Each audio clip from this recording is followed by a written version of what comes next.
நீங்க எல்லாம் இரட்டையர சின்னத்துக்கு வாக்களித்தீர்களானால் திமுக ஆட்சியில 1000 ரூபாய் கொடுத்தாங்க. மகளிர் உரிமை தொகை, தகுதி உள்ளவர்கள் தகுதி இல்லாதவர்கள்.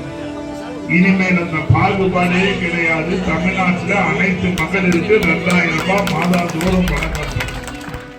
காஞ்சிபுரம் சட்டமன்ற தொகுதி அதிமுக வேட்பாளர் சோமசுந்தரம் சுற்றுவட்டார கிராம பகுதிகளில் தீவிர வாக்கு சேகரிப்பில் ஈடுபட்டார். அதிமுகவின் வாக்குறுதிகளை எடுத்துக் கூறி பிரச்சாரம் மேற்கொண்ட சோமசுந்தரம் மக்களின் தேவைகளை உடனுக்குடன் நிறைவேற்றுவதாக கூறினார். நீங்க எல்லாம் இரட்டையர சின்னத்துக்கு வாக்களித்தீர்களானால் திமுக ஆட்சியில 1000 ரூபாய் கொடுத்தாங்க. மகளிர் உரிமை தொகை, தகுதி உள்ளவர்கள் தகுதி இல்லாதவர்கள்.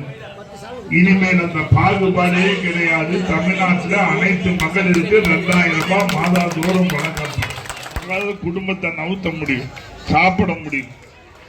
அப்படியேப்பட்ட 100 நாள் வேலையை 30 நாள் கூட கொடுக்கல, 25 நாள் கூட கொடுக்கல.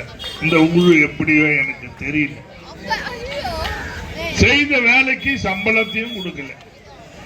அப்புறம் எப்படி நம்ம கஷ்டப்படாம இருக்க முடியும், சாப்பிட முடியும்?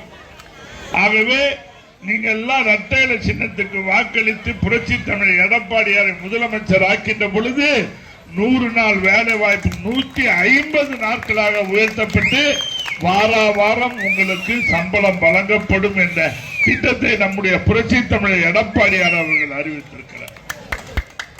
ஒவ்வொரு குடும்பத்துக்கும் 3 கேஸ் சிலிண்டர் வருஷத்துக்கு ஃப்ரீயா கொடுக்க போறோம். ஒவ்வொரு குடும்பத்துக்கும் ஃப்ரீயா வழங்க போறோம். ரேஷன் கடையில் இனிமேல் அரிசியோட பருப்பும் பாமாயிலும் இலவசமா கொடுக்கிறோம். அம்மா அந்த அம்மா சிரிக்குது. ஃப்ரிட்ஜ் கொடுப்பாங்களா, நிஜமாவா, நடக்குமா அப்படின்னு நினைக்க நடத்து